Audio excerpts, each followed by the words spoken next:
la clase, lo que corresponde al laboratorio en las enfermedades cardiovasculares, ¿no? Pero lo más importante que podemos conversar es del infarto agudo de miocardio, ¿no? Entonces, este tema vamos a centralizar especialmente en las pruebas de laboratorio, ¿no? Lo que yo quiero que ustedes vayan entendiendo cómo fue anteriormente en las pruebas de laboratorio, ¿no? Y cuál es su importancia en la actualidad. De qué manera nos va a interesar hacer el diagnóstico. Y justamente la clase de hoy día se basa en eso. O sea, como enseñanzas, lo que vamos a tener es cómo poder diagnosticar un infarto agudo de miocardio. Vamos a ver realmente la importancia de esta parte del laboratorio para poder diagnosticar este infarto agudo de miocardio. Vamos a conocer cosas, ¿no? Que tienen vital importancia entonces, ¿ok? Muy bien. Vamos a empezar entonces mencionando pues una pequeña introducción, los criterios que da la OMS para el infarto agudo de miocardio. La OMS dice pues que vamos a tener estos tres parámetros muy importantes. Ajá. Miren ustedes, el dolor torácico, un dolor torácico que vamos a explicar de qué manera es, que podría ser mayor de 30 minutos. Así es. El otro criterio es cambios específicos en el electrocardiograma. También vamos a notar eso. Y miren ustedes, niveles elevados de marcadores séricos de infarto agudo en miocardio. Y la OMS también dice, pues, que de los tres criterios, de repente uno va a ser suficiente para poder dar un buen indicio de que se trata, pues, de un infarto agudo de miocardio, ¿no? Y como entre ellos ustedes están viendo los niveles elevados de marcadores séricos del infarto agudo de miocardio. O sea, miren la importancia entonces desde el punto de vista laboratorio que tenemos que hacer. Muy bien, muy bien. Acá tenemos la clínica.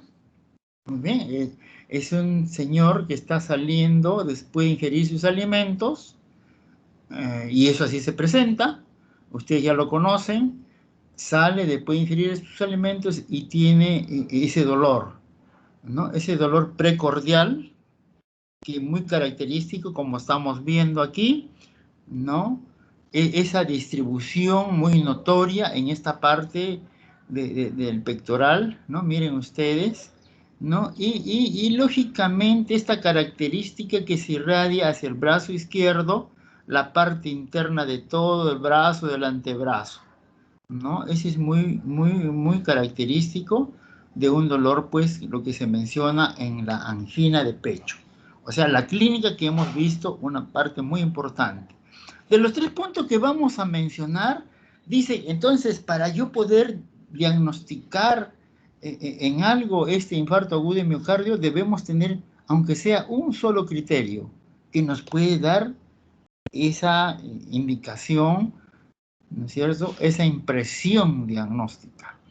Y en otro lado, el electrocardiograma. Miren acá esta diapositiva que es muy característica. Ustedes están viendo, miren acá hay una zona, acá hay otra zona y acá hay otra zona. Miren ustedes, esta parte, la más negrita, es lo que nosotros llamamos pues zona de infarto, zona de necrosis, en otras palabras, ¿no? Y generalmente en el electrocardiograma, aquí vamos a tener la presencia de ondas Q. Entonces vamos a ver en estos infartos que son muy severos, como en este caso que estamos viendo, vamos a decir, es un infarto Q, pero también podemos tener un infarto no Q, cuando lógicamente esto puede ser insignificante y no se va a manifestar en el electrocardiograma, es un infarto nocu, llamamos, ¿no es cierto? La otra zona que ustedes están viendo aquí, ¿no? Es zona de lesión. Y esta zona de lesión, especialmente en el electrocardiograma, vamos a ver desniveles de ST, ¿no es cierto? Es otra cosa muy característica, ¿sí? Muy bien. Y esta zona que es un poco más alejadita que ustedes están viendo acá, zona de isquemia, vamos a tener la presencia de ondas T. Entonces ya tenemos todo lo descrito en el electrocardiograma. Eso ustedes seguro que lo están repasando con sus profesores de semiología, de clínica. Muy bien. Y la parte que a nosotros nos corresponde, que son las enzimas, pues cardíacas, las enzimas cardíacas. Nuestro pobre corazón, ¿qué pasa cuando hay este problema a nivel de este órgano? Miren ustedes, tenemos esto, lo que ustedes están viendo de negrito, es la creatinfosfoquinasa, ¿no? Que es una buena proporción, ¿no? Miren este. Entonces, cuando hay un problema de infarto de corazón, miren ustedes, buena proporción va a, digamos, dirigirse al torrente sanguíneo. Ahí está, muy bien. Pero no solamente en el corazón. Nosotros estamos viendo aquí también, miren, ve qué fuerte, bastante relacionado al músculo esquelético. Buena cantidad de esta enzima, miren ustedes. Pero también tenemos otra muy pequeñita, miren ustedes, ¿ven? ¿De dónde? Del cerebro. O sea, podemos tener en problemas cerebrales también, pero muy pequeñísimo.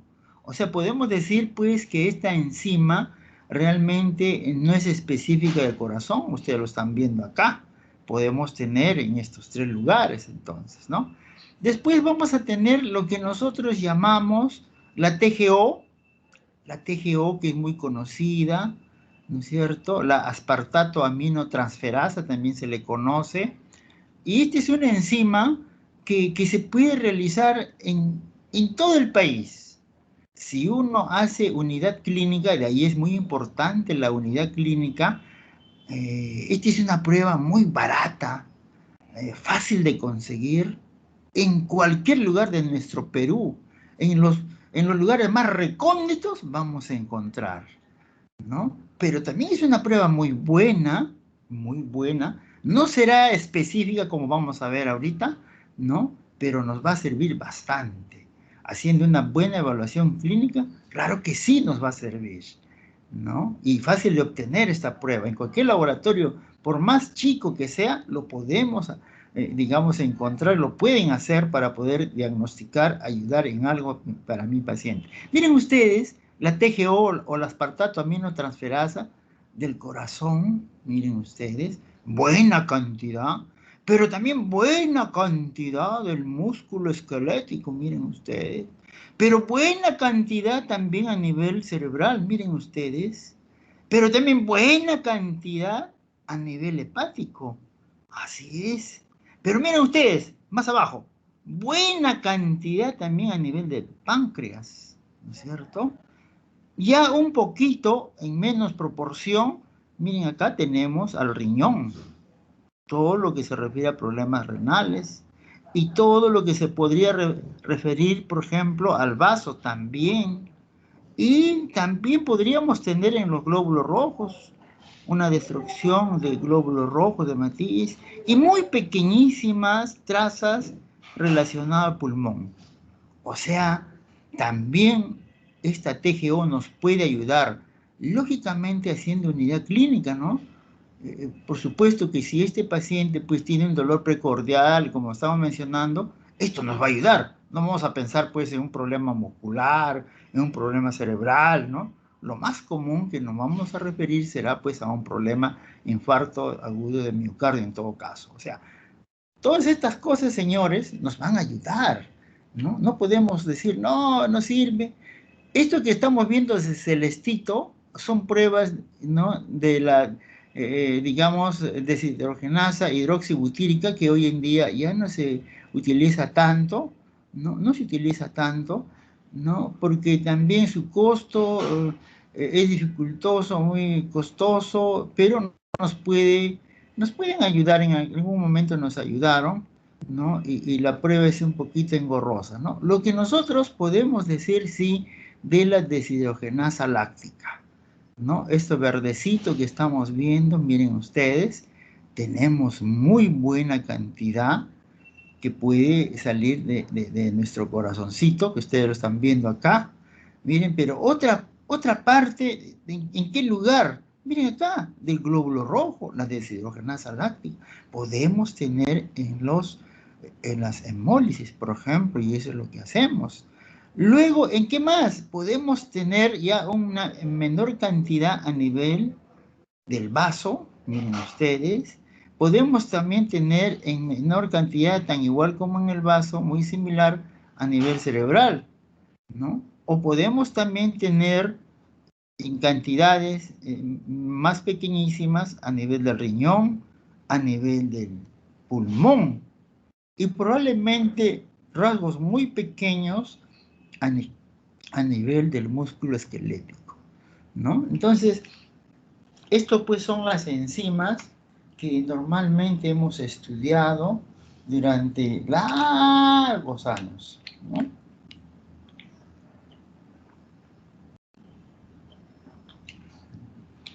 Muy bien, vamos a seguir entonces. Eh, Acá algunas estrategias de selección del dolor torácico, ¿no es cierto? Como dijimos, la parte clínica del dolor torácico va a ser muy característico. ¿Qué cosa podríamos pensar cuando hay ese dolor torácico entonces? ¿No? Lógicamente, lo que más me interesa es descartar infarto agudo de miocardio. Mire, ya que estamos hablando, esta palabrita descartar, señores, ustedes ven alguna propaganda por ahí, inclusive en los ministerios, en grandes instituciones muy reconocidas, no se habla de descartar, si no tienen otra manera, ¿no? De despistaje, por ejemplo. Nosotros no debemos hablar esa palabra, despistaje. No, no les recomiendo, por favor, a partir de este momento, ustedes ya no mencionen esa palabra despistaje. Podríamos hablar mejor descartar, que es más apropiado lo que somos nosotros. Entonces, ¿cómo podríamos descartar este infarto agudo de miocardio? Lo primero, en este caso, descartamos, pues, si hay una historia débil, ¿no? Ese dolor muy, muy poco positivo, digámoslo así. Hay un electrocardiograma normal y también hay unas enzimas normales. Miren, podemos tener esta historia débil, sí. Y yo les comento, señores, ustedes saben que yo tuve infarto al corazón. Miren, mi electrocardiograma normal. Mis enzimas, si yo me guío lo que hemos visto hasta ahorita, normales. La historia débil, sí, me cansaba, tenía disnea. Hace 2 meses tenía disnea, por ejemplo, cuando caminaba 2 cuadras. Después, últimamente, cuando caminaba pues una cuadra. Entonces yo dije, ya esto no es normal, pues no. Me fui pues, pensaba que yo tenía una fibrosis pulmonar, ¿no? O mi presión alta, me tomé la presión, etcétera, y todo estaba bien. Entonces yo pasaba por el laboratorio de emergencia acá en nuestro hospital, y como todos me conocen, le digo, esto tengo, le digo, doctor, venga, vamos a hacer sus análisis. Lógicamente estamos hablando de ahora.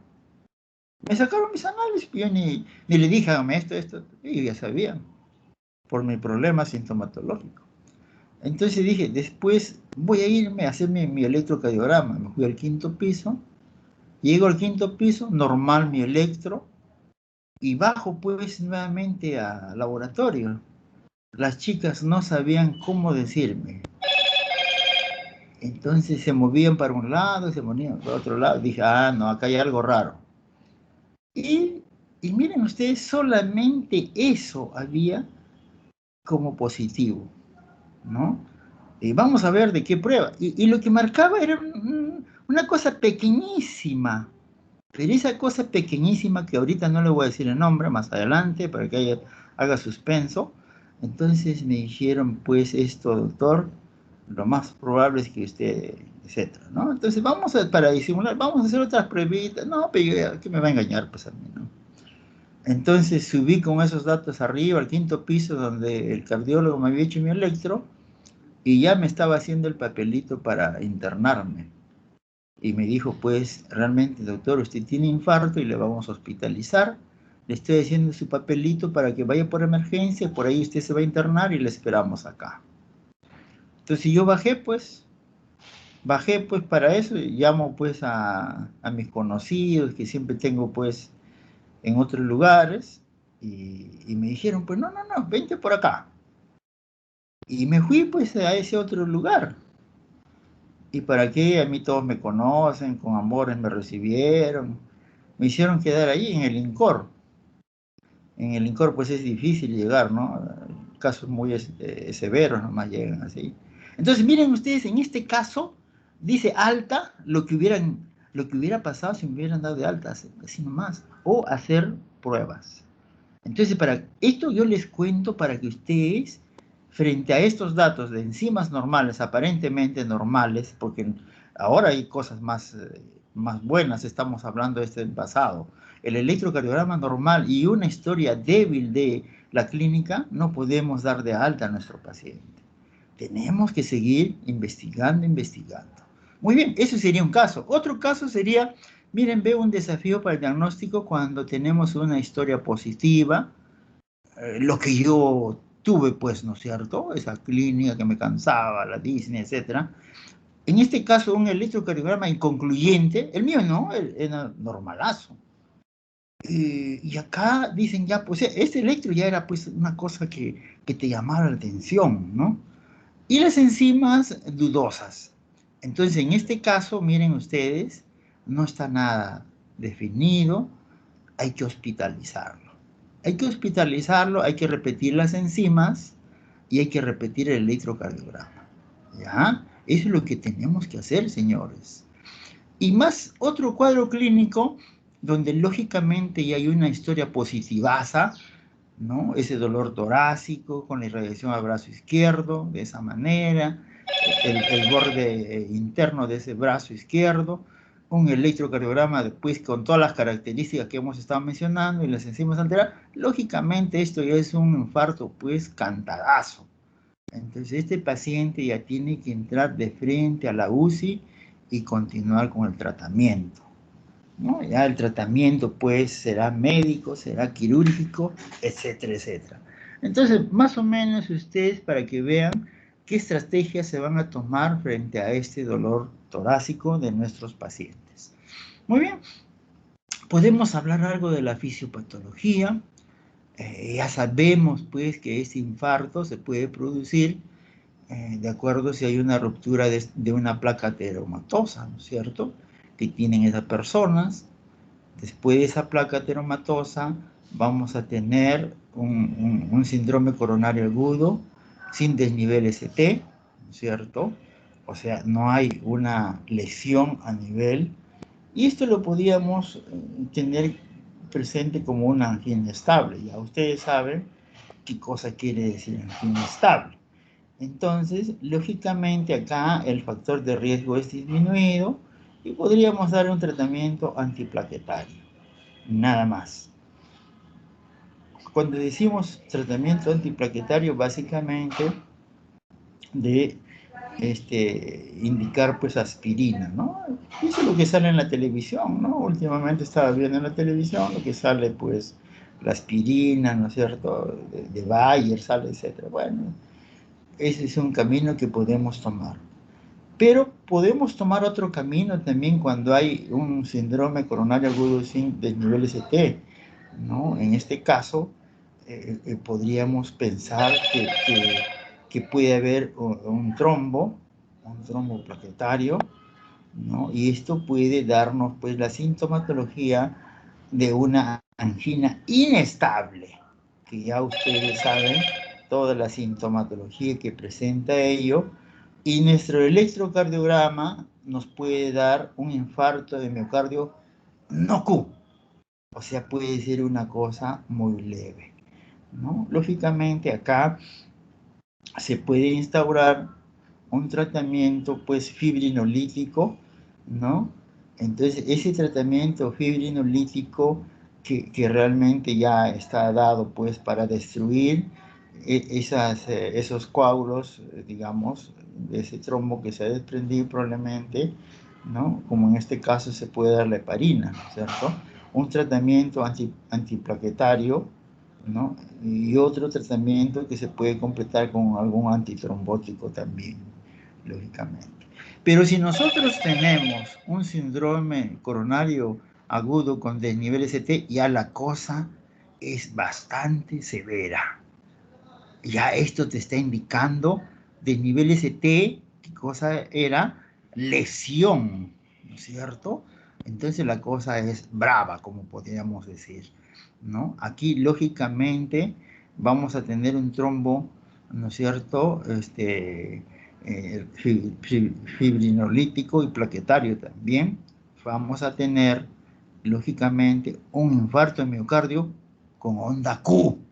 La cosa es muy brava, ¿no es cierto? Ya acá este paciente tiene que, si nosotros damos todos estos tratamientos, va a ser la mayoría inefectivo.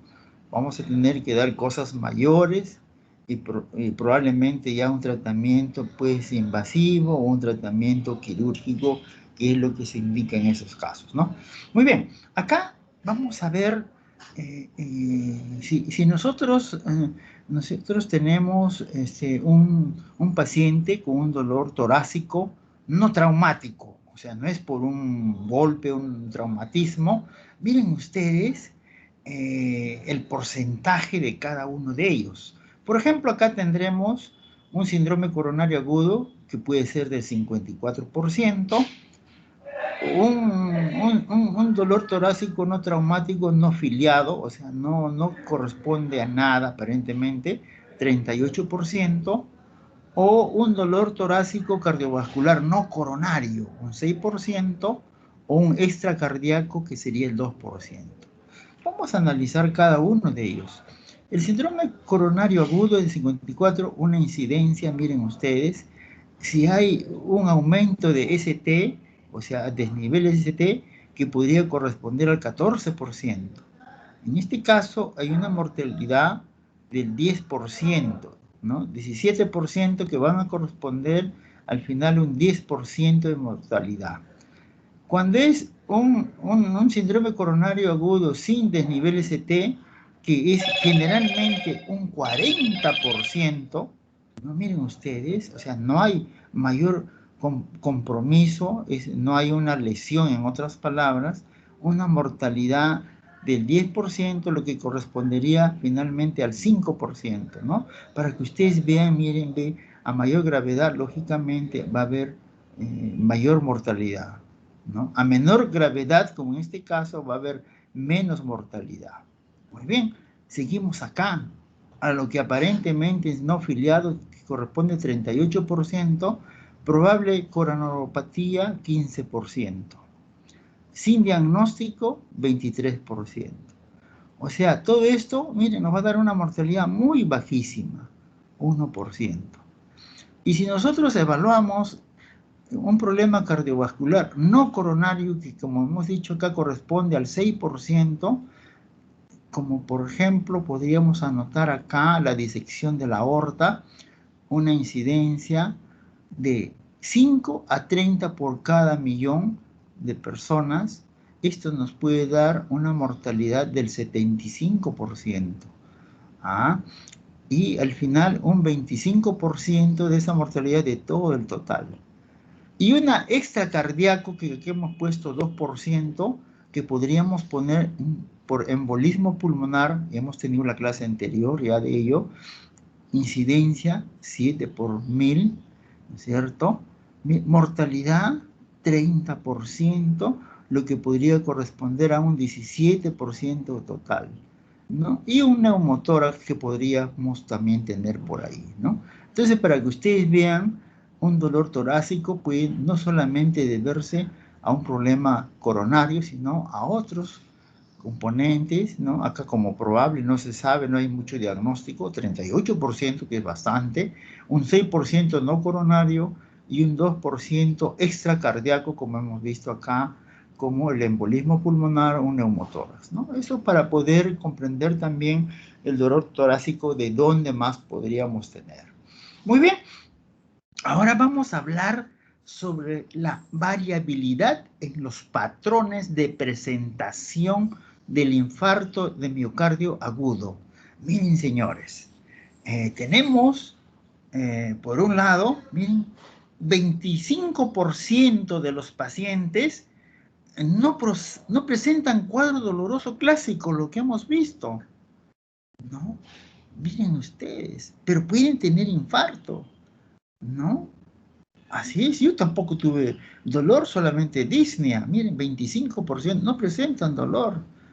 50%, ¿no?, de los que tuvieron infarto no presentan cambios del segmento ST y en la onda Q peor. 50%, nada. O sea, no había ni necrosis ni lesión, en otras palabras. Y miren otra cosa. 1 de cada 4 de los electrocardiogramas en estos pacientes con infarto no eran concluyentes. O sea, realmente un gran dolor de cabeza para poder diagnosticar con lo que estamos viendo, señores. ¿Ah?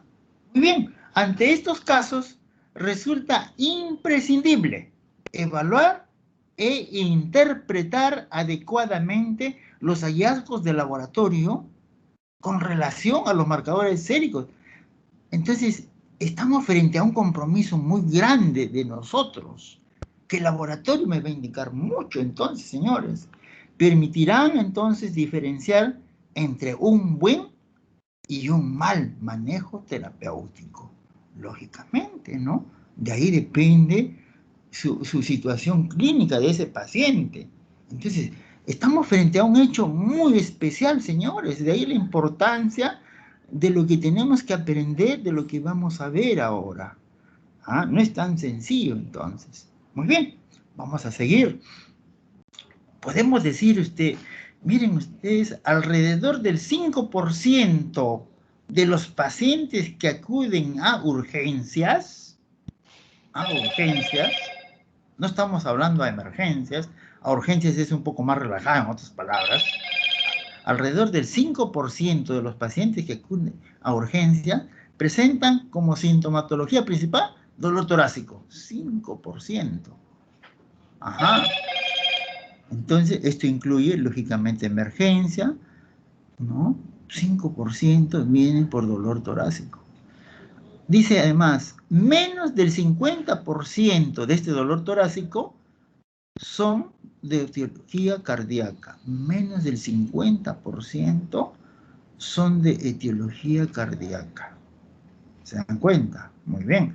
Las herramientas diagnósticas habituales son poco eficientes para el diagnóstico diferencial. Lógico. No eran tan eficientes y ahora lo vamos a ver por qué. Entre un 2 y un 8% de pacientes con isquemia aguda son dados de alta erróneamente en los servicios de urgencia, presentando una mortalidad de 2 a 4 veces superior a la de los pacientes hospitalizados con infarto agudo de miocardio. Lógicamente, ¿no? Si yo a esos pacientes les doy de alta, erróneamente van a presentar más mortalidades esos que les voy a dar de alta. Entonces, nuevamente, esos pacientes yo tengo que hospitalizarlo, tengo que hacer un seguimiento, tengo que seguir evaluando, tengo que hacer sus controles, especialmente de pruebas enzimáticas, etc., ¿no? Eso nos conlleva lo que estamos diciendo realmente a poder realizarlo. Muy bien. Es habitual, dice, una demora superior a los 60 minutos para el inicio de tratamiento repermeabilizador. O sea, tenemos dos cosas muy importantes. que si nosotros estamos dando de alta a estos pacientes, ¿no? A pesar de que tienen una isquemia aguda, son dados de alta erróneamente, y ya es un problema legal. O si yo demoro en darle su tratamiento repermeabilizador, ya estamos frente a otro problema legal, como dice acá, las dos anteriores, esta y esta, condiciones pueden provocar litigios. O sea, yo tengo, en este caso, estos pacientes, yo no debo darle de alta, y estos pacientes, una vez diagnosticados, no me debo demorar en darle el inicio de ese tratamiento repermeabilizador, ¿no? Porque se puede agravar peor las cosas o el paciente puede llegar a resultados fatales. Estos dos casos, dice, pueden provocar litigios, como dice acá. Muy bien. Se ingresa innecesariamente un porcentaje importante de pacientes, se ingresa innecesariamente un porcentaje importante de pacientes, hecho que provoca costos económicos innecesarios. A veces pues viene recomendado, mira, etcétera, etcétera. Bueno, yo pienso que también es mejor tener este exceso, pero que no se nos ocurra ni este ni el otro caso, ¿no? Para no estar con problemas legales y lógicamente vamos a cuidar mejor a nuestros pacientes, ¿no? Muy bien. Entonces, clásicamente, lo que tradicionalmente se hacían en las pruebas de laboratorio está la CKAS, creatinfosfoquinasa, CKMB, que es, ¿no es cierto? Ya ustedes conocen una isoenzima de la creatinfosfoquinasa, la TGO, la deshidrogenasa láctea, eran tradicionales, ¿no es cierto? Sin embargo, estos carecen de especificidad, ya lo hemos comentado, carecen de especificidad. Aunque la CKMB se encuentre en bajas concentraciones en el músculo esquelético, se encuentran también ahí entonces, ¿no? Como el caso de rhabdomiolisis, distrofia muscular o polimiositis, pero nos va a ayudar bastante tradicionalmente, estamos hablando, ¿no? Podemos hablar durante la última década, dice, marcadores avanzados, ¿no? Isoformas de la CKMB. Se menciona isoformas de la CKMB. No hay que olvidarse que la CKMB es una isoenzima de la CK, pero ahora estamos hablando durante la última década, como se menciona, isoformas de CKMB, ¿no? Vamos a ver de qué se trata eso. O sea, son pruebas muy especiales. Pero también había la mioglobina. Vamos a ver su problema de la mioglobina.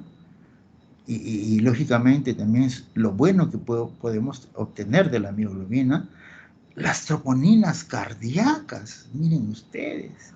Las troponinas cardíacas T, las troponinas cardíacas I, siendo estas últimas, ¿no?, las más promisoras, sobre todo por su especificidad, estas dos especialmente, ¿no?, por su especificidad. Muy bien. Y acá muy importante también conocer los marcadores bioquímicos de necrosis miocárdica, ¿no es cierto? Vamos a tener localización subcelular, ¿no? Acá tenemos en el citoplasma, ¿no? Y vamos a mencionar otras localizaciones, pero en el citoplasma tenemos pues todo lo que estamos viendo acá, ¿no es cierto?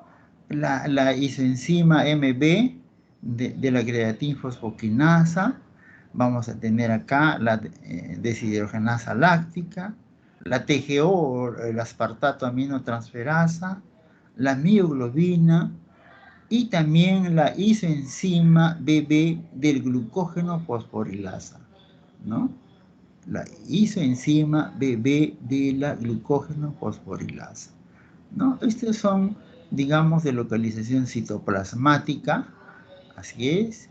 O podemos también tener otras localizaciones, ¿no?, que pueden ser citoplasmáticas o en lugares, como se menciona, en las tropomiosinas, que son localizaciones muy especiales del músculo cardíaco, ¿no? Y ambas localizaciones vamos a tener las troponinas, miren ustedes. En las troponinas vamos a obtener del 3 al 8% en el citoplasma y el 92 al 97% en las tropomiosinas. Así es. Miren, ve, ustedes están notando, muy importante, o sea, se le está dando mucho, digamos, mayor importancia en esta zona de las tropomiosinas, ¿no? Bueno, las estructurales, miosina, actina, digamos, también muy importante, ¿no? Muy bien. Y aquí, para ver una evolución histórica de estos marcadores bioquímicos, que vamos a ver, miren, el año 1954 se habla del aspartato aminotransferasa, ¿no? 54, miren ustedes. El 55 se habla ya de la deshidrogenasa láctica, en 1960 de la creatinfosfoquinasa, en el 1971 se menciona la definición del infarto de miocardio según la OMS. En 1972 ya se menciona de la CKMB que se puede realizar por electroforesis, o sea, realmente una prueba pues muy larga, tediosa, lo que ustedes saben realizar por electroforesis, ¿no? En el año de 1975, la CKMB por inmunoinhibición también es una prueba laboriosa, ¿no? Miren estas pruebas que después tienen su nombre muy especial, ¿no? En el año 1975 también se habla de la mioglobina por radioinmunoanálisis, ¿no?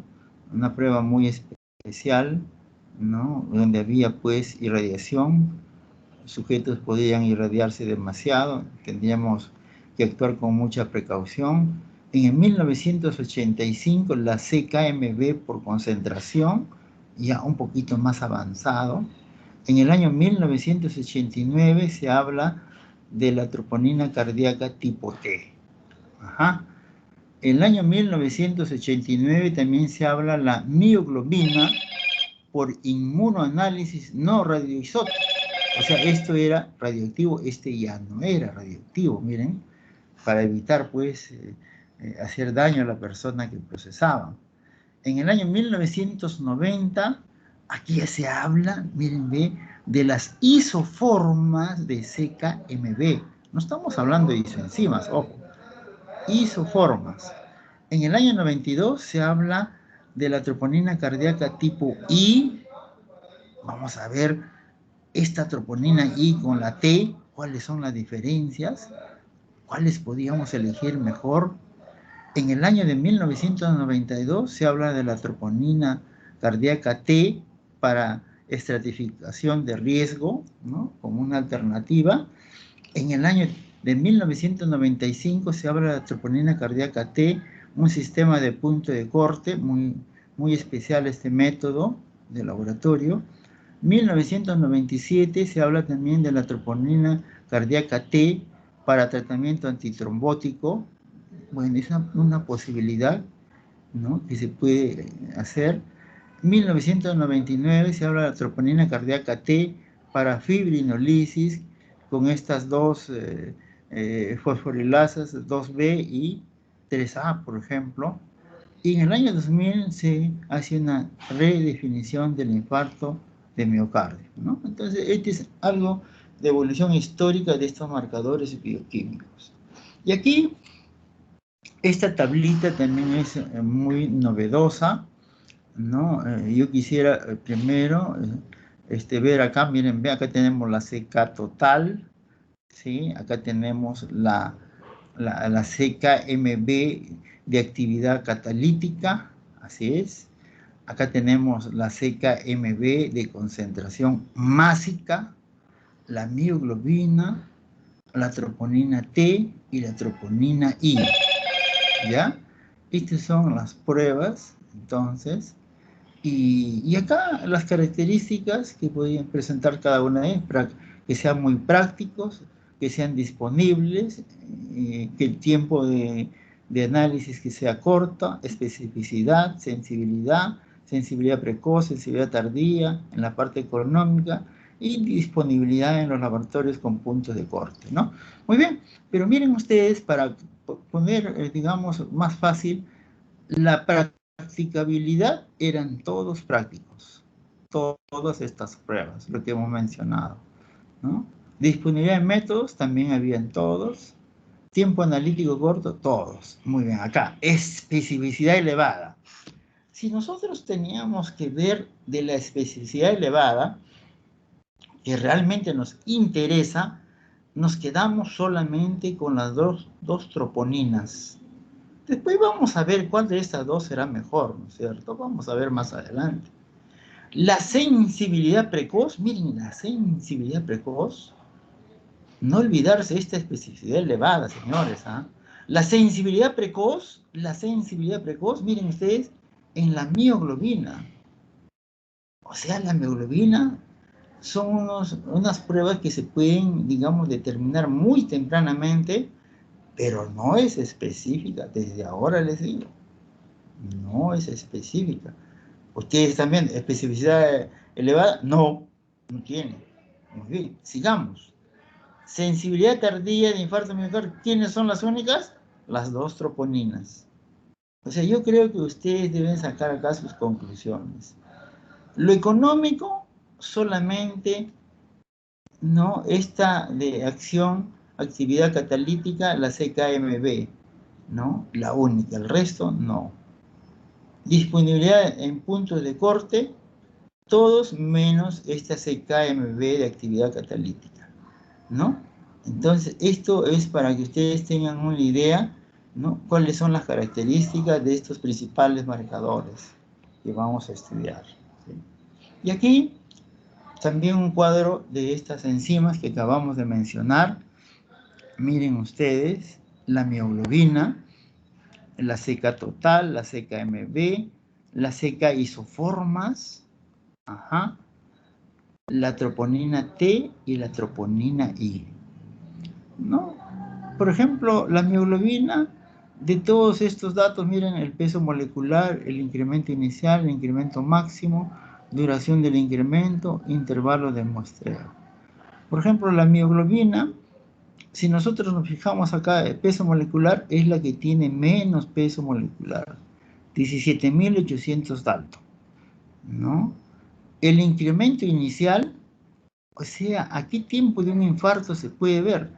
Miren, vemos todos, este es que se puede aparecer a la hora del infarto. Todo el resto, miren, ve 4 horas, 3 horas, 2 horas, etc. O sea, este puede aparecer muy tempranamente, de 1 a 3 horas.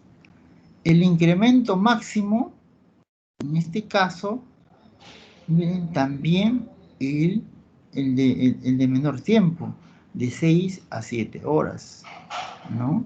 Y podemos poner acá el incremento máximo, podemos tener las 42 horas, lo que corresponde a la troponina I. La duración del incremento, miren ustedes, la mioglobina a las 24 horas ya dura nada más 24 horas, después comienza a decaerse. ¿Y por qué será? Porque justamente tiene menos peso molecular. Se va a eliminar fácilmente a través del riñón por este peso molecular muy bajo que presenta, ¿no? Entonces, estas son algunas características muy especiales que nosotros debemos anotar, que tenemos que conocer, señores, ¿no? De todo lo que estamos comentando de ello, ¿no? Muy bien, acá también algunos parámetros, como en qué momento aparecen, ¿no? Ustedes están viendo acá, miren ustedes, la mioglobina, ya hemos dicho que aparece muy tempranamente, es esto que está de anaranjado, miren ustedes, acá probablemente está el infarto, y miren cómo se eleva muy tempranamente, pero también va desapareciendo prontamente, ¿no es cierto? Muy bien.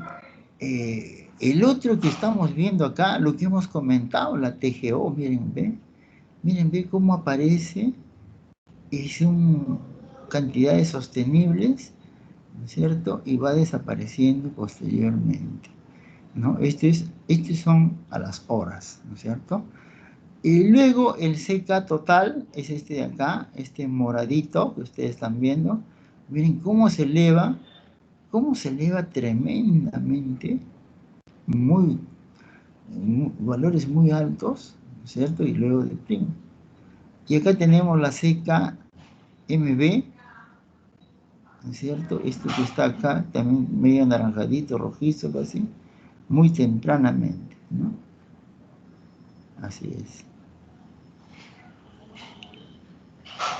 Esto que está acá, esto que estaba acá, señores, era justamente, ¿no?, la troponina I, ¿no es cierto? Lo que habíamos comentado, marroncito.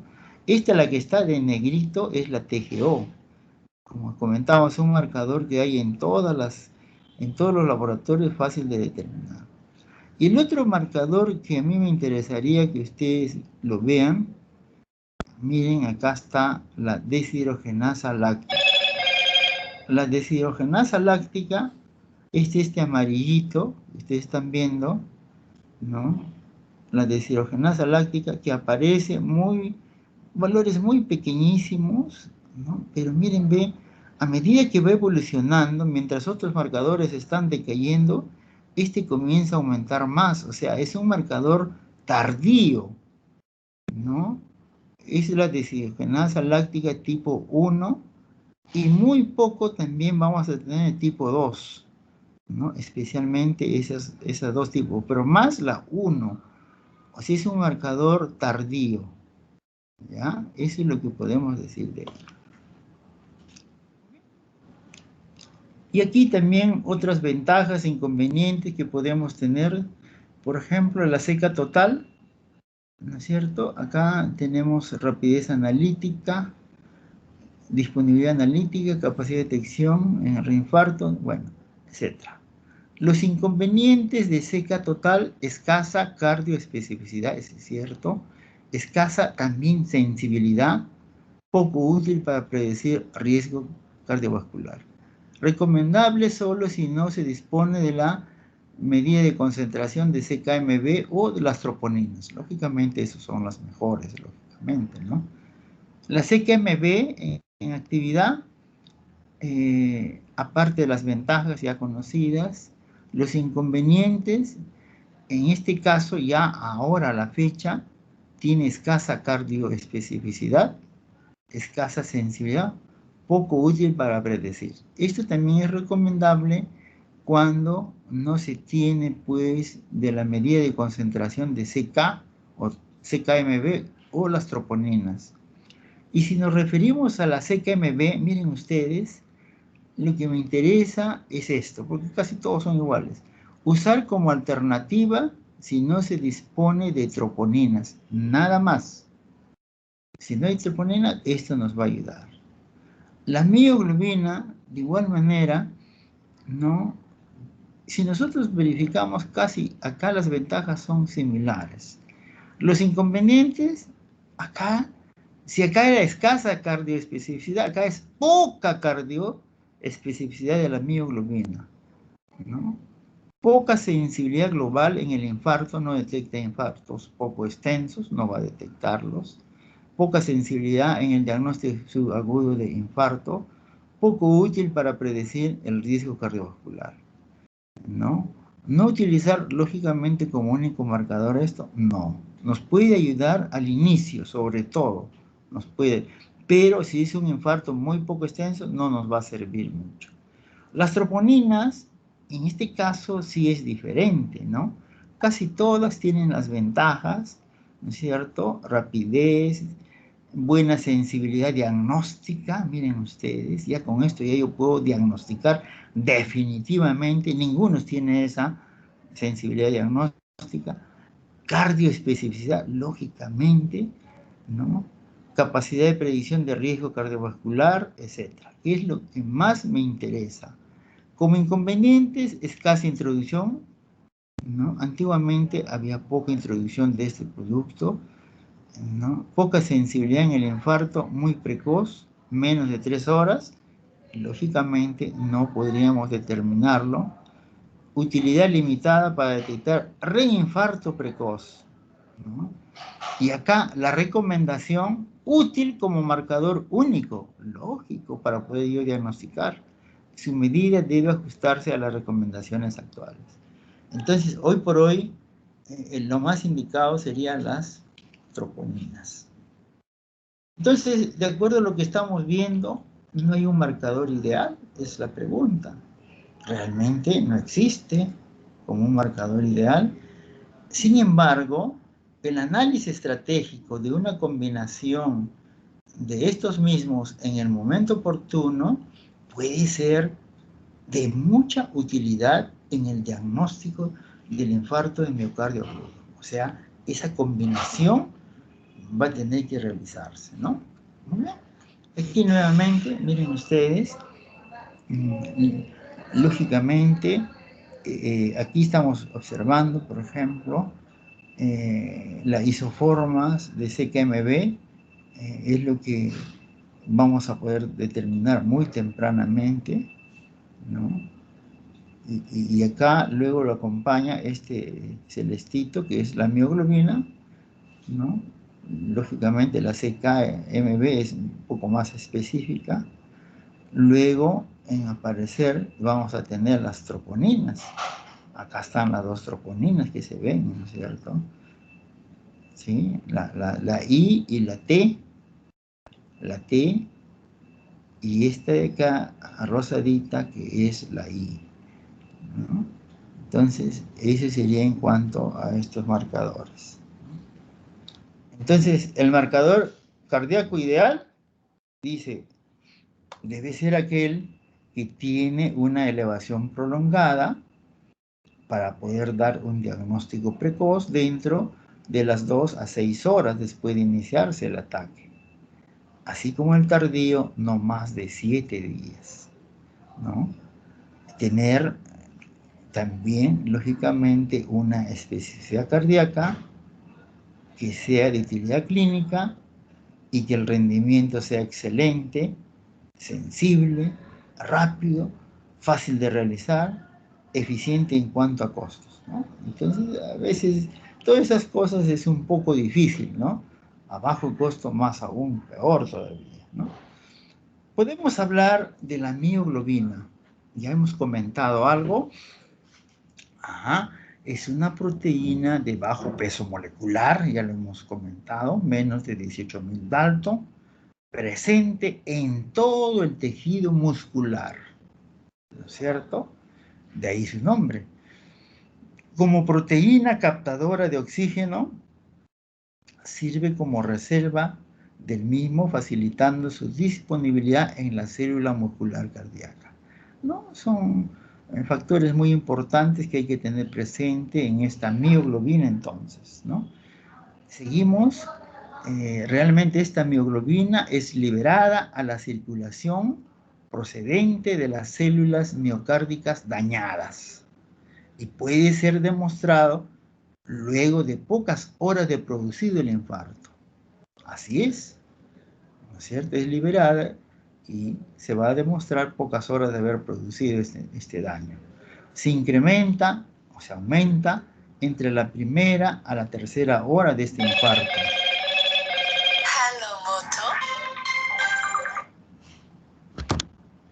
¿Aló?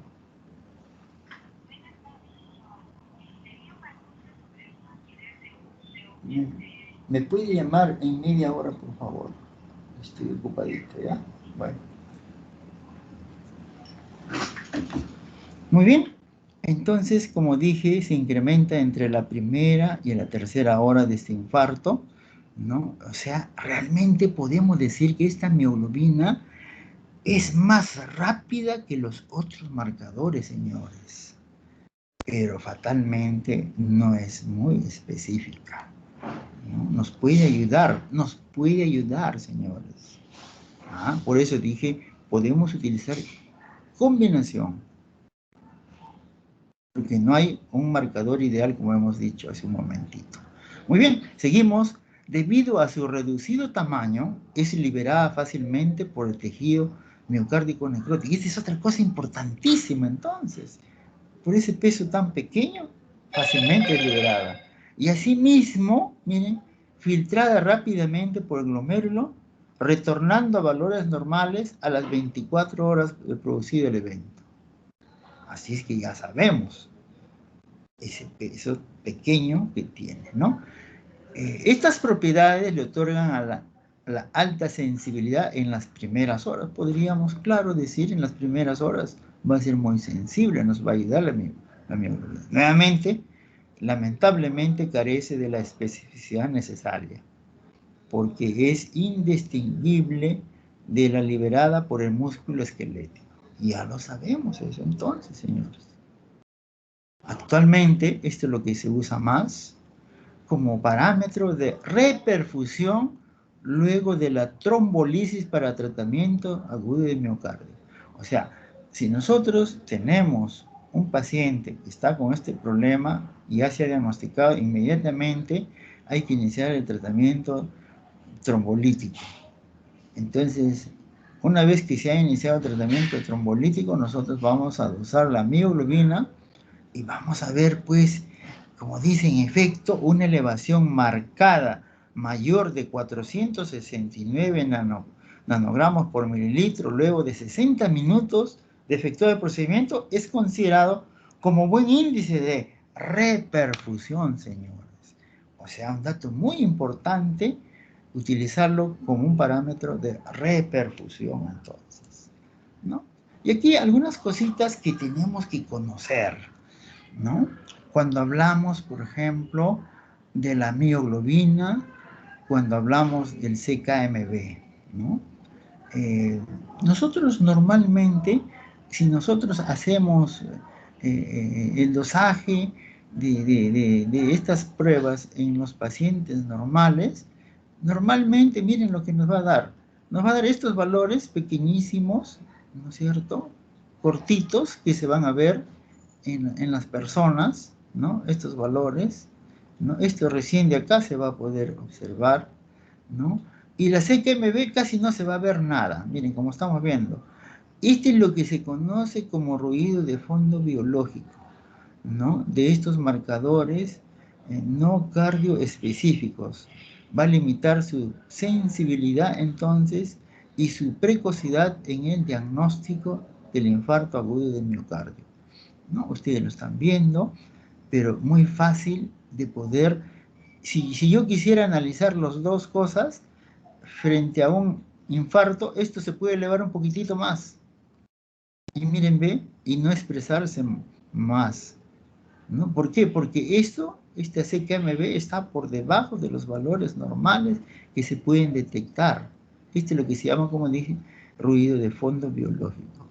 O sea, en un infarto esto va a aumentar, pero fatalmente no lo vamos a poder determinar bien por este ruido de fondo biológico. Pero en cambio la mioglobina, miren ustedes, sí, está, aunque valores muy pequeños, digamos, normales a este nivel, y lógicamente frente a un problema de patológico de necrosis, esto se va a elevar más, lógicamente, ¿no? Entonces va a ser de más ayuda la mioglobina que el CKMB entonces, ¿no? Y acá para ver, miren, ve lo que estábamos comentando de la mioglobina, lo que se utiliza más en el caso de reperfusión, ¿no es cierto? Miren acá este color anaranjadito que ustedes ven acá y este azulito, ¿no es cierto?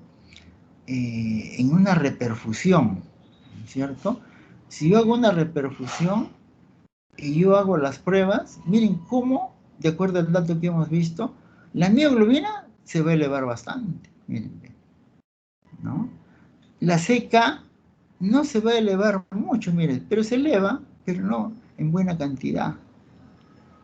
Y acá, por ejemplo, tenemos la CK que no se ha hecho la reperfusión, miren los valores mucho más pequeños, y la mioglobina de igual manera que no está en un paciente reperfundido, ¿no es cierto? Eso para poder, digamos, comprobar cuál es la acción realmente, cómo actúa especialmente la mioglobina después de la reperfusión, que nos va a dar un buen dato de reperfusión, lo que ocurrió en ese paciente. En la creatinquinasa CK, podemos hablar algo de ello, es una proteína con actividad de enzima de 85.000 Dalton de peso molecular, ¿no? En el citoplasma del miocito promueve una reacción que lo provee de ATP, ¿no? También es una cosa importante que debemos conocer. Realmente es una proteína dimérica formada por unidades B y M, posibilitando pues sus combinaciones BB, MM y MB, lo que conocemos, ¿no es cierto? Eso es lo que se conoce como una proteína dimérica. Las isoenzimas de la CK podemos mencionar, miren ustedes, por más de 30 años, el CK y su isoenzima CKMB han servido como estándar de referencia para detectar injuria del miocardio. Por muchos años, ¿no? Este era el gold estándar para diagnosticar el infarto agudo de miocardio, la CKMB, por muchos años. Cuando empezamos a enseñarles a ustedes hace muchos años en la universidad, ese era el gold estándar. Lógicamente ahora ya no, ¿cierto?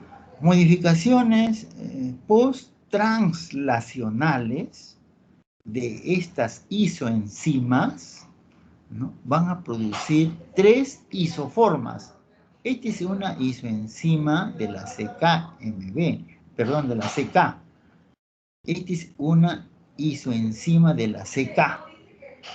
Pero esta isoenzima puede dar isoformas. Las isoformas son estas: MM1, MM2 y MM3 de las M. Y de 2MB, MB1 y MB2. Esas son entonces las isoformas de la CKMB, muy importantes también para lo que estamos estudiando. Muy bien, las isoenzimas que ustedes ya lo conocen de CK, el BB, las isoenzimas BB, corresponden al cerebro y riñón.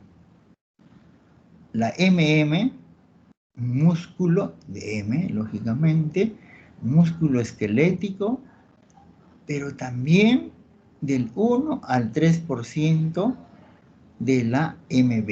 O sea, vamos a tener también en este músculo esquelético del 1 al 3%. Entonces podemos decir también que la MM y la MB están en el miocardio, ¿no es cierto? Desde inicio de 1980, la CKMB era pues el gold estándar en el diagnóstico de infarto, como estamos diciendo. Pero también puede elevarse en individuos con angina, en pacientes con insuficiencia coronaria grave, en pacientes con miocarditis, ¿no? Pacientes que han sido sometidos a cirugía cardíaca, a pacientes que se han sometido a hipertermia, pacientes urémicos, pacientes con cetoacidosis, pacientes con shock séptico. Todos ellos podríamos encontrar elevado, ¿no es cierto?, este CKMB, ¿no? Muy bien. Podemos también mencionar que se incrementa luego de 3 a 4 horas de iniciado el infarto agudo del miocardio, ¿no? A un nivel máximo a las 24-36 horas. Es importante también realizar estas mediciones seriadas, como en todas pruebas, ¿no es cierto? Una elevación progresiva, seguida por una caída de niveles virtualmente bajos, nos van a dar diagnóstico de infarto agudo de miocardio, ¿no? Es otra característica que podemos hablar de estas isoenzimas de CK. O sea, estamos hablando de la CKMB. En cuanto a las isoformas del CK, ¿no es cierto?, la CKMB1,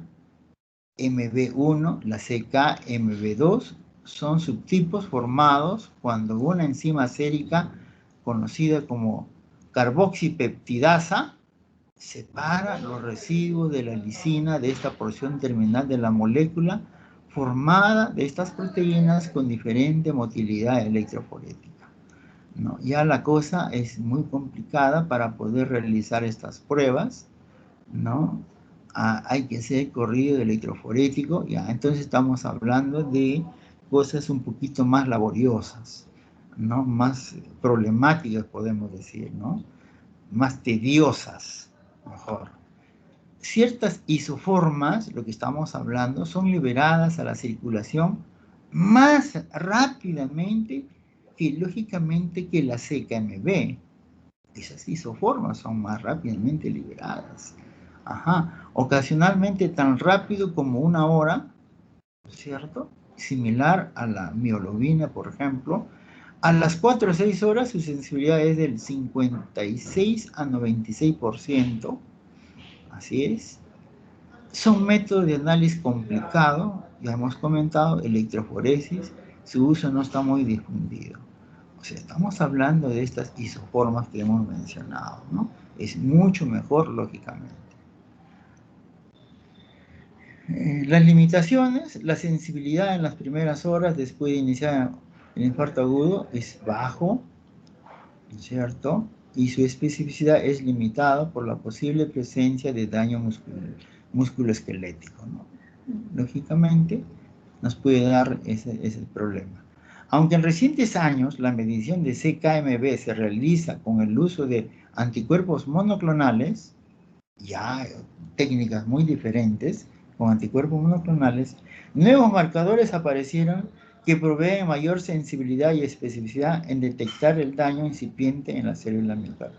O sea, realmente la CKMB ha evolucionado un poco mediante el uso de estos anticuerpos monoclonales que nos van a dar un poquito más de sensibilidad y especificidad cuando hay un infarto miocardio, ¿no? Y acá para ver este complejo de la troponina, estamos viendo ahí, ¿no? El complejo de las troponinas, la troponina C, la troponina I, la troponina T, ¿no es cierto? Acá la tropomiosina, ¿no? La actina, el calcio, ¿no es cierto? Este es el famoso complejo de la troponina.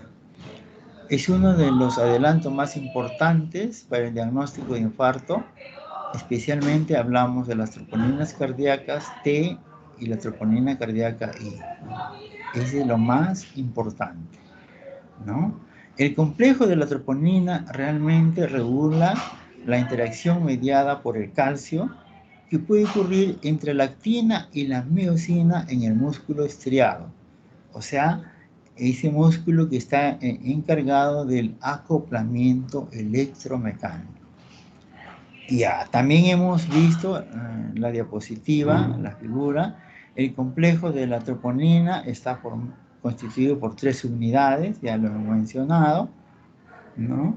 Estas subunidades proteicas que van a regular este proceso contráctil, especialmente mediado por el calcio, ¿no? Miren la importancia del calcio que nos va a servir para este proceso contráctil, ¿no? Nosotros el otro día hablábamos de los pacientes que van a ser sometidos, por ejemplo, a recambio plasmático terapéutico, la importancia del dosaje de calcio, ¿no? Nosotros dijimos que esos pacientes sometidos a este procedimiento, por la anticoagulación que están recibiendo, van a quelar el calcio. Y miren la importancia del calcio. O sea, miren, quelando el calcio, ese paciente puede producir un paro cardíaco. Entonces sabemos el calcio, pues, que va a intervenir en este proceso de contractibilidad del músculo cardíaco, ¿no? Muy bien, acá tenemos, miren ustedes, todas las troponinas que estamos hablando, ¿no? La troponina I, la troponina T, la troponina C, la tropomiosina, la actina, etc., ¿no?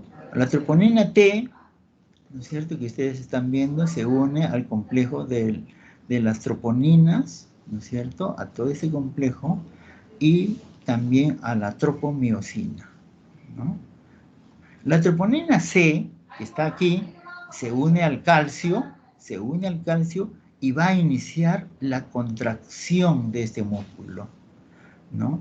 Y la troponina I que es la que va a inhibir la contracción en el reposo, ¿no? Todas tienen entonces sus características muy especiales, ¿no? Este es entonces el complejo de la tropomiosina. Entonces, continuamos las troponinas cardíacas. La troponina C es una proteína de 18.000 Dalton de peso molecular y hemos comentado que fija el calcio mediante 4 puntos de enlace, ¿no? Induce el traslado estérico e invierte la inhibición potencial de esta troponina I. Bien, la troponina I tiene un peso molecular de 24.000 Dalton y se encarga de inhibir la interacción de la actina-miosina, ¿no? Esa es otra particularidad especial. Y la troponina T, que tiene un peso de 37.000 Dalton, o sea, mayor peso molecular, fija el complejo en sí a la tropomiosina de este filamento delgado. O sea, cada una ya tenemos. Dígame, ¿hay algún problema? ¿Hay algo por ahí que escucho? ¿Qué dice? Que lo estoy escuchando. ¿Qué dice? La mayor parte de la troponina I, miren ustedes, presente en el músculo cardíaco, va a formar un complejo con todas las troponinas, ¿no? Con la troponina C y con la troponina T. Solo el 3 al 6% de la troponina I, solo, miren ustedes, el 3 al 6% de la troponina I existe en forma libre en el citoplasma de las células miocárdicas. De ahí su importancia. Aunque sea poquito, pero está libre en el citoplasma. En el infarto agudo de miocardio se libera esta troponina libre y compleja a la circulación, la I, señores. Y acá nuevamente para poder hablar también de estos límites de referencia, miren ustedes, ¿no? Cuando yo hablo de la CKMB, ya comentamos algo hace un momentito, ¿no? Los límites superiores de referencia están muy arriba, miren ustedes. Es por eso que estas moléculas liberadas, digamos, no se van a poder determinar siempre. Y miren ustedes de las troponinas. Las troponinas diferentes, ¿no? Se van a poder determinar más rápidamente por estos niveles de referencia de las personas, ¿no? Esto ya hemos hablado anteriormente, pero acá de las troponinas, miren ustedes, entonces es mucho mejor hacer las pruebas de las troponinas, en todo caso, como valores referenciales. Entonces, los genes que la codifican presentan diferencias significativas en su secuencia de aminoácidos con relación al músculo esquelético, y acá podemos hablar, ¿no es cierto?, correspondiente al músculo esquelético, de anticuerpos monoclonales que tienen una baja reacción cruzada. Entonces, esta secuencia correspondiente al músculo esquelético, permitiendo así el desarrollo de pruebas mucho más sensibles y sobre todo altamente específicas para el infarto agudo de miocardio. Miren, entonces estamos hablando de dos tipos de troponina. Actualmente las troponinas cardíacas T y las troponinas cardíacas I son conocidas como el nuevo gol estándar en reemplazo de la CKMB. Lógico, eso ya está dicho. Ya sabemos eso. Ambas son detectadas en individuos sanos. Así es. Pero en caso de infarto agudo de miocardio, su valor se eleva considerablemente, mayor de, por ejemplo, 1.3 nanogramos por mililitro, entre las 4 y 48 horas. Ya está dicho entonces. La troponina está fuertemente unida al aparato contráctil, como hemos visto. Sin embargo, un pequeño pool de troponinas citosolítica libre es liberado en el curso temprano cuando hay un daño a esta célula miocárdica. Donde realmente no hay elevación de la CKMB, como hemos visto en esa diapositiva anteriores, ¿no es cierto? La elevación continúa de la troponina T y la troponina I por varios días, que indica, lógicamente, destrucción de células que son irreversibles. Muy bien. Entonces, estas troponinas cardíacas permanecen elevadas, ¿no? De 7 a 10 días por la troponina cardíaca I y por 10 a 14 días por la troponina cardíaca T. Ajá. Permanecen elevadas ambos. Miren ustedes, la I por menos tiempo y más la T. Pueden detectar lesiones mínimas en pacientes con pequeños infartos subendocárdicos. Probablemente eso es lo que yo tuve, por ejemplo. O con una angina inestable, con valores normales de CKMB. Ajá, miren ustedes. Aquí podemos ver, miren ustedes, la sensibilidad de estas troponinas. Entonces acá tenemos la CK, la CKMB y la troponina I en la admisión y después a las 4 horas. Miren, admisión CK solamente 36% y a las 4 horas 65%. ¿No? Les CKMB a la admisión 41% y a las 4 horas 89%. Ajá. Y la troponina I, miren ustedes, a la admisión 75% y a las 4 horas 99%. Lógicamente estamos hablando pues de las bondades, en este caso, de la ayuda que nos va a dar esta troponina cardíaca I, ¿no? Entonces podemos decir ambas troponinas son marcadores similares. Sin embargo, es importante, la troponina cardíaca T parece ser menos específica que la troponina cardíaca I como indicador de lesión miocárdica. Ya está dicho ya. La troponina I, al contrario de la T, no se encontró, o sea, la I no se encontró en el suero de pacientes con lesión muscular severa o pacientes con insuficiencia renal crónica. Ajá, miren ustedes. ¿Ah? O sea, la I no se encontró. Con eso nos está indicando que es mucho más específica la troponina I que la T. Esos son datos muy importantes que tenemos que tener en cuenta, ¿no? Y acá para ver nada más, ¿no?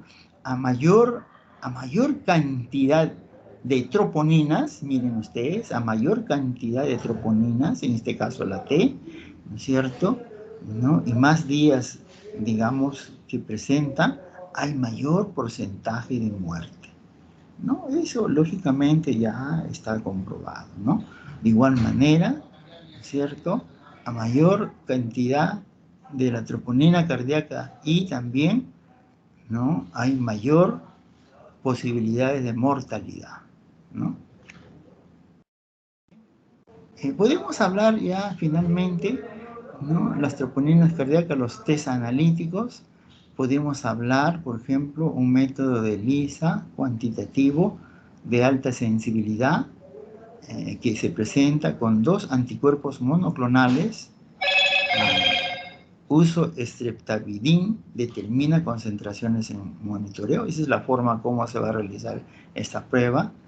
Se determina en 9 minutos con valor límite de detección de 0.01 nanogramos por mililitro. Este es un sistema automatizado entonces, ¿no? Es una forma muy común la que se realiza, ¿no? Y la otra es inmunocromatografía de fase sólida, que es más que todo cualitativo, ¿no? Lógicamente el anterior es mucho mejor. Cualquier encuentro de la troponina en sangre debe interpretarse como anormal, lógico. La comparación con las pruebas de ELISA, lógicamente es excelente. Aún líneas tenues indican la presencia de troponina en la muestra de sangre. La interpretación de pruebas cualitativas requiere entrenamiento y destreza, ¿no? La troponina es calificada como el nuevo gol estándar en el daño de la célula cardíaca. Muy bien, ya hemos dicho todo entonces, ¿no? O sea, la troponina cardíaca, la aplicación clínica, lógicamente lo tenemos en el síndrome coronario agudo, erosión del ateroma, en una cascada de la trombogénesis, plaquetas, trombo, oclusión vascular, infarto de miocardio agudo, ¿no? El aumento de la troponina I en 3 horas y el CKMB a las 4 horas, ¿no? Lógicamente acá le podría poner la mioglobina a la hora, ¿no? Entonces, miren ustedes, para que todos son ayuda, ¿no es cierto? Angina inestable, infarto sin onda Q, o sea, no es tan grave, digamos, CKMB normal o borderline, troponina presente, miren ustedes, oclusión transitoria por tratamiento antitrombótico. Ajá, miren ustedes, este es un infarto muy leve entonces, ¿no? La troponina elevada, CKMB normal, podemos tener en miocarditis, cardiomiopatías, rechazo de trasplante cardíaco, etc. ¿No? Son alternativas las aplicaciones clínicas de la troponina cardíaca, ¿no? Entonces, muy interesante esta tablita también, ¿no? Muy bien. La troponina en plasma, en 10 al 20%, podríamos tener así, después de una intervención coronaria no complicada, angioplastía, eso me hicieron a mí, aterectomía rotacional, son alternativas que se pueden usar, ¿no es cierto? Podemos tener la troponina en plasma entonces en 10 al 20% más de lo normal.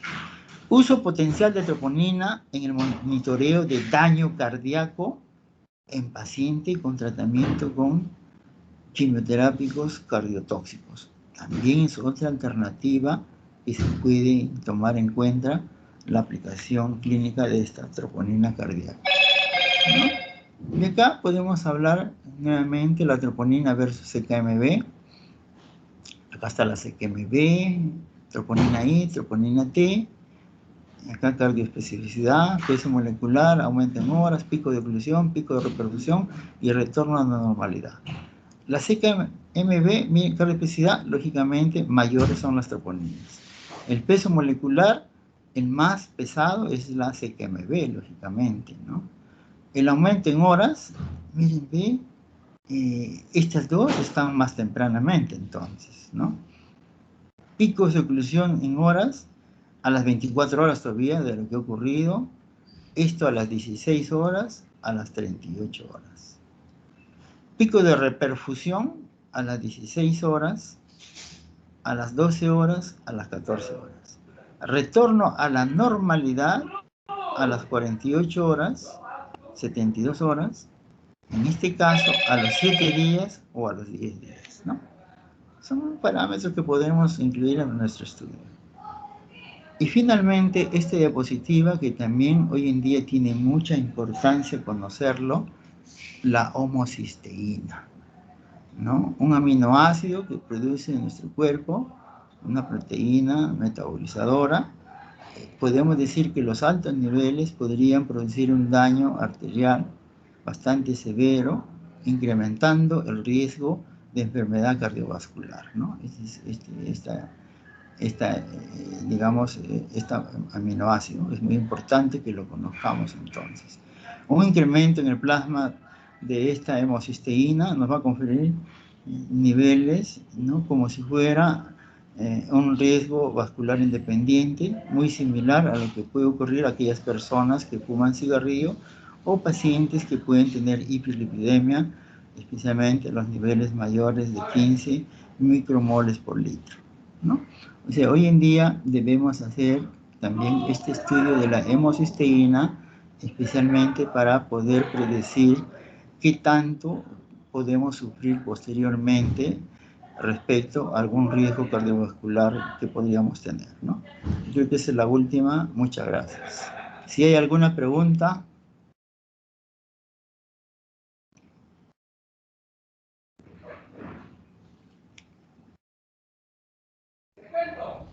No hay preguntas, señores. Delegado, ¿hay algo?